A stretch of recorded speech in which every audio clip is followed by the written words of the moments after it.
बिस्मिल्लाहिर्रहमानिर्रहीम। Lecture 29 sales tax. Today we are going to start the indirect taxes which is sales tax। इससे पहले जो हमने discuss किया था वो डायरेक्ट टैक्सेस हम पढ़ रहे थे, आज है sales tax. In this lecture we will discuss the basic terminology of sales tax. So first of all की जो हिस्ट्री है इसके बारे में थोड़ी सी डिस्कशन करते हैं कि सबसे पहले जो है सेल्स टैक्स जो है कब इम्पोज किया गया था और किन प्रोडक्शन पे हुआ या किससे हुआ, तो उसको हम वन बाय वन डिस्कस करते हैं। The sale tax was imposed as federal tax in 1948। Pakistan में जो है 1948 में जो सेल टैक्स जो है सबसे पहले इम्पोज हुआ through the general sales tax act 1948, और इस एक्ट को नाम दिया general sale tax 1948। Previously it was a provincial tax and provinces of Punjab and Sindh were charging it। जो प्रोविंशियल टैक्स ये था और प्रोविंसेस ऑफ पंजाब और सिंध में जो है ये चार्ज हो रहा था, ये दोनों चार्ज कर रहे थे। पंजाब और सिंध जो है ये पूरी जो है सेल्स टैक्स को चार्ज कर रहे थे। अब उसके बाद जो है 48 के बाद सेल टैक्स एक्ट में थोड़ी सी चेंजिंग आई है और इसको नाम दिया द सेल टैक्स एक्ट 1951। 1951 में क्या हुआ, इसमें the sale tax 1950 introduced a system of license manufacturers and wholesalers. इन्होंने मैन्युफैक्चरर्स और होलसेलर को लाइसेंस देना शुरू कर दिया कि जो मैन्युफैक्चरर थे या होलसेलर थे, तो क्या होता था under this act sale was imposed on the sale of locally produced goods and on the imports of imported goods।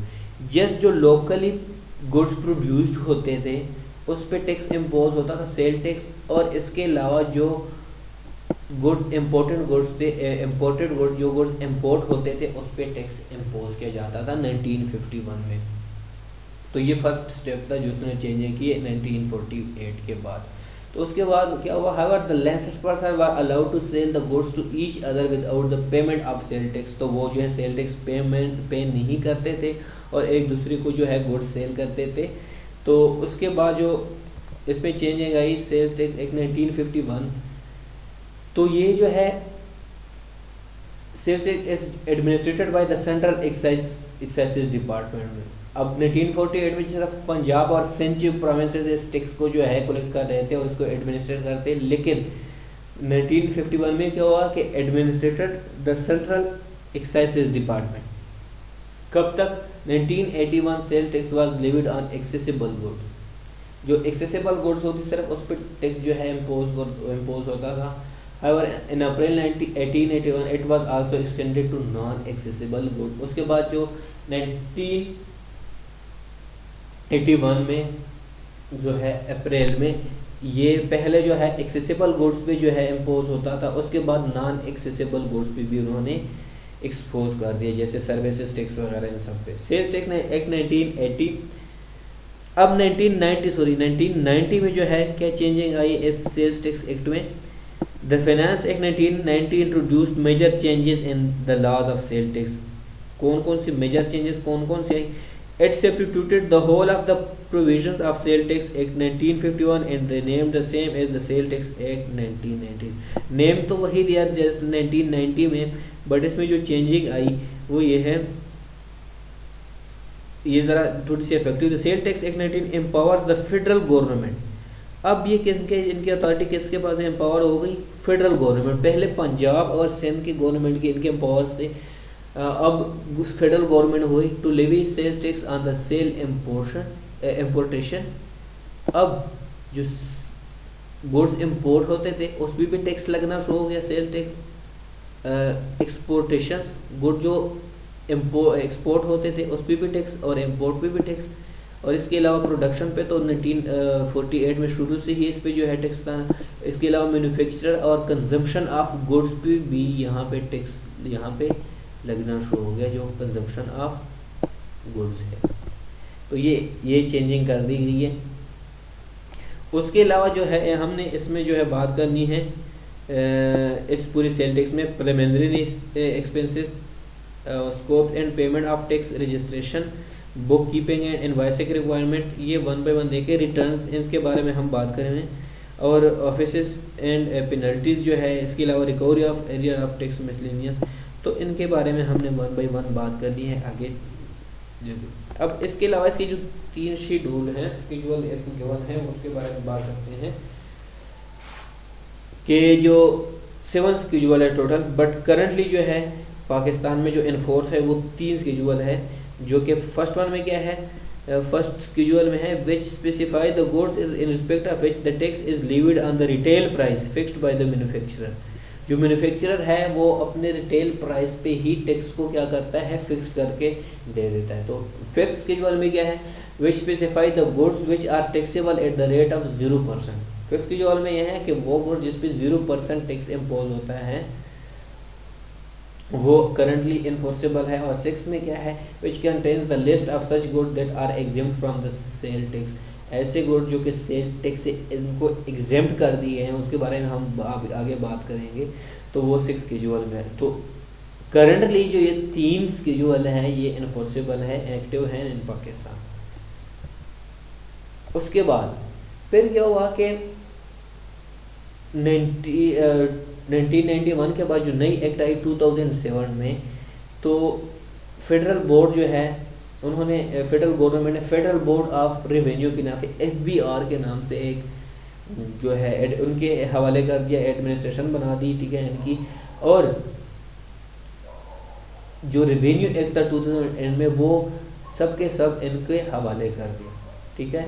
और ये it is the highest tax collection authority in Pakistan. Start में जो है पंजाब और सिंध जो है इनके हवाले था, फिर उसके बाद पाकिस्तान में जो है फेडरल गवर्नमेंट ने अपने ज़िम्मे लिया, बट 2008 में इसके लिए अलग से इंस्टीट्यूट बना दिया FBR, फेडरल बोर्ड। तो it regulates all federal taxes. तो ये जितनी भी टैक्सेस हैं all federal taxes, like direct taxes के बारे में हम डिस्कस से डिटेल से बात कर चुके हैं, जिसमें इनकम टैक्स इसकी एग्जांपल है, इनडायरेक्ट इसकी एग्जांपल है सेल टैक्स जो भी हम पढ़ रहे हैं, और कस्टम ड्यूटी इसके बारे में बात करें। Board is appointed by the federal government. जो फेडरल FBR है ये फेडरल टैक्सेस बोथ टाइप्स की, डायरेक्ट टैक्स और इनडायरेक्ट टैक्सेस दोनों को कलेक्ट करने के हैं। अभी तक जो है ये करंटली भी FBR ही है जो कि पाकिस्तान में एक बड़ा ही इंस्टीट्यूशन है। उसके अलावा जो कंपनी है, कौन से कंपनियों पे जो है टैक्स इन्होंने इम्पोज किया है, company means any organization which fall under any of the following categories.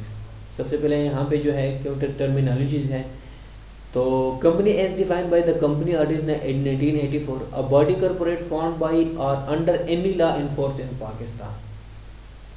किसी भी लॉ के तहत अगर वो पाकिस्तान में है तो वो जो है उस पर टैक्स इम्पोज किया जाता है। या फिर उसके बाद सेकंड ऑप्शन में है अमुदारबा, a body incorporated by or under the law of country outside Pakistan relating to the incorporation of companies in that country.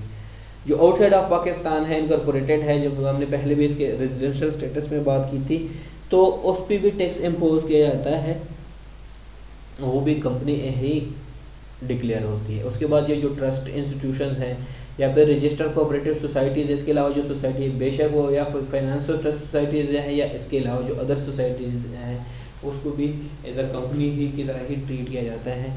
या इसके अलावा जो फॉरेन एसोसिएशन है जो कि पाकिस्तान में इनकॉर्पोरेटेड है या आउटसाइड पाकिस्तान है, तो उसको भी कंपनी एक्ट के थ्रू ही ट्रीट किया जाता है। जितनी जैसी कंपनी पे जो है टैक्स इम्पोज होता है, ऐसी बाकी जो है फर्म उन पर भी टैक्स इम्पोज होता है।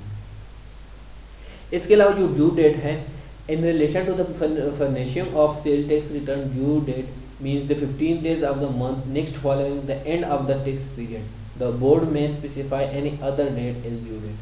तो ये होता है कि जनरली जो है तो 15 days दे देते हैं कि 15 days के अंदर अंदर वो अपने टैक्स को जो है पे करें।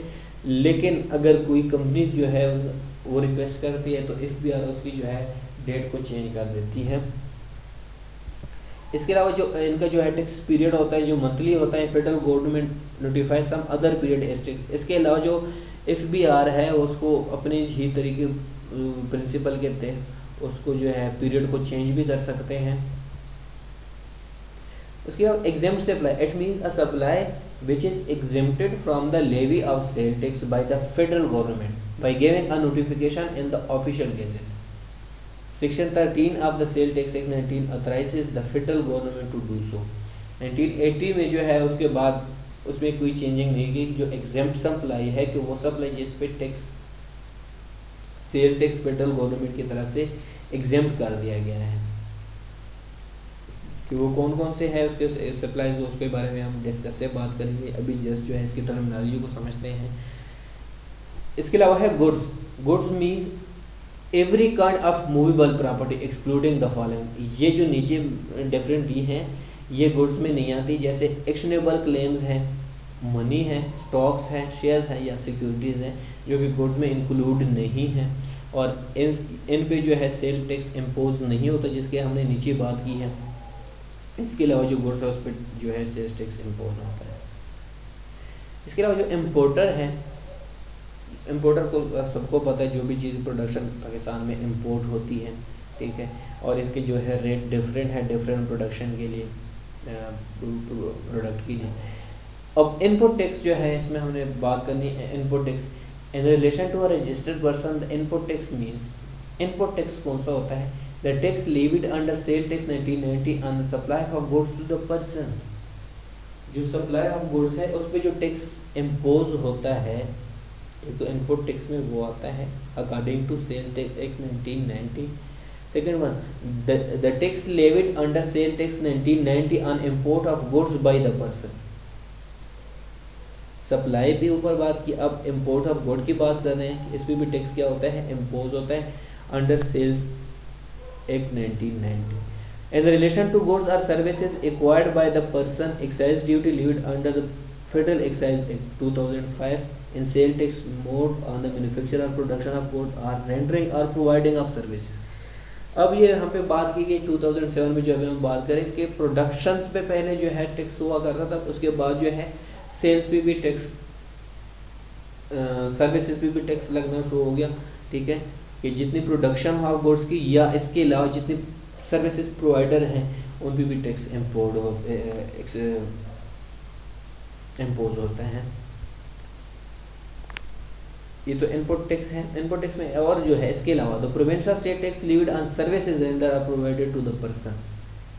भी हमने बात की है कि according to sales tax act जो सर्विसेज रेंडर की जाती हैं या प्रोवाइड की जाती हैं उस पर भी टैक्स इम्पोज किया जाता है। The tax levied under Sale Tax Act 1990 of Pakistan is adopted in the state of Azad Jammu and Kashmir on the supply of goods received by that person।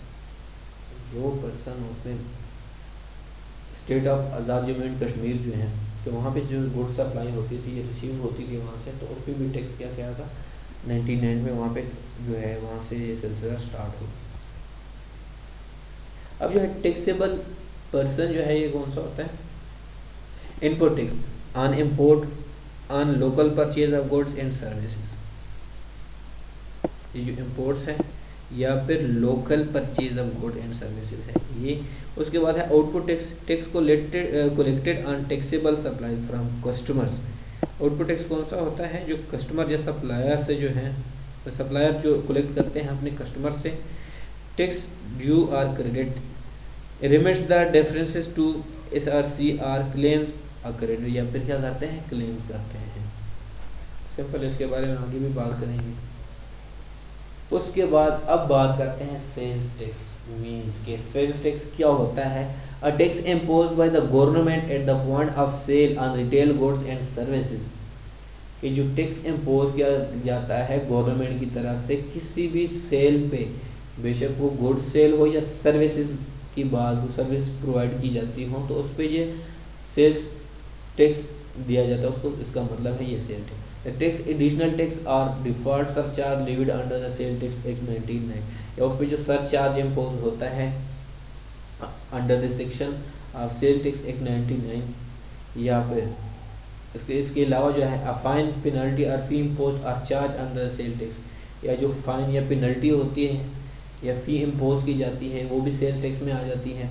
Any other sum payable under the provision of sale tax, इसके अलावा जो act 1990 में जो provision है उसकी जितनी भी payable होते हैं वो भी सेल्स टैक्स में आ जाती है।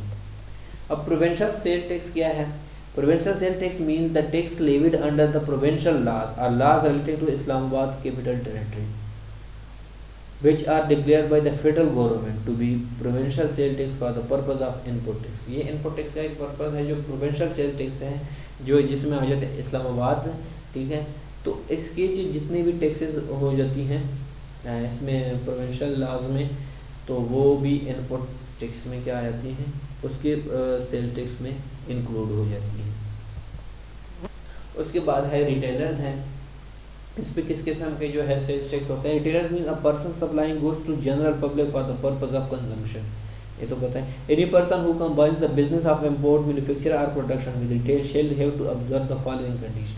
इसके लिए रिटेलर के लिए भी कंडीशंस है different. He shall notify and advertise wholesale prices and retail prices separately. जो होलसेल प्राइस है और रिटेल प्राइस है उन दोनों को क्या कर सेपरेटली नोटिफाई कर, ये रिटेलर के लिए कंडीशंस हैं। दूसरी कंडीशन है he shall declare the addresses of his retail outlets, जो रिटेल आउटलेट है उसकी जो एड्रेस है कहाँ से उसको रिसीव होगा उसको भी क्या करेगा, डिक्लेयर करेगा। That's okay।